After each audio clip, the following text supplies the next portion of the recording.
Programang ito ay rated SPG, striktong patnubay at gabay ng magulang ang kailangan. Gagawa na nga si Chief Espinas ng hakbang para maging malinis at walang makitang dumi si Rigor sa ginagawa nitong investigasyon. Siniguro niya kay Makasantos na pagsisisihan ni Rigor ang pagkikialam nito sa kanila. At sa pag-uusap nga nila ni Rigor ay matapang na sinabi ni Espinas na tigilan na ni Rigor ang pakikialam nito. Ngunit iginiit ni Rigor na may mga nakanap na silang ebidensya na magdidiing kay Espinas at sa mga opisyal ng koreksyonal. At ito nga ay tungkol kay Bubbles na siya umanong nag-abot ng pera sa nanay ng isa sa mga kaibigan na tanggol na si Enteng. Patunay umano na nakakalabas-masok sila sa loob ng pasilidad.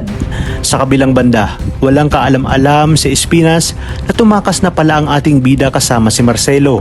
Matapos niya itong ipatawag kay Makasantos kasabay ng pagkakalaya nga ni Bubbles dahil sa nailakad na ni Congressman ang petition paper nito.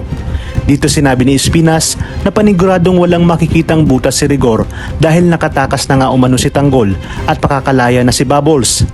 Mapag-aalaman naman ni Olga na malaki ang utang ng loob ni Celso kay Tanggol matapos na itong bisitahin dahil si Tanggol lang naman umano ang nagligtas sa buhay ni Bubbles nang muntika na nga itong kahasain ni Bong. Ngunit itatanong niya kay Mayor kung kasama ba ni Bubbles si Tanggol sa paggawa ng mga inuutos ni Espinas. Dito nga sinabi ni Mayor Celso na isa si Bubbles sa mga trustees ni Espinas at kasama nga ito sa tuwing lalabas si Tanggol at may misyon na gagawin na siyang mas lalong ikinainit ng ulo ni Olga kay Espinas.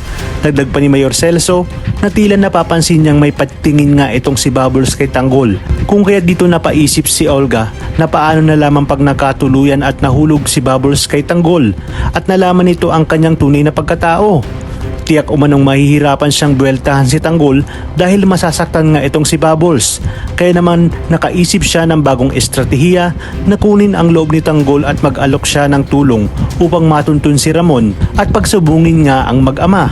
Sa oras umanong mapatay ang isa sa kanila ay huli na ang lahat kung sakaling malaman nila ang buong katotohanan.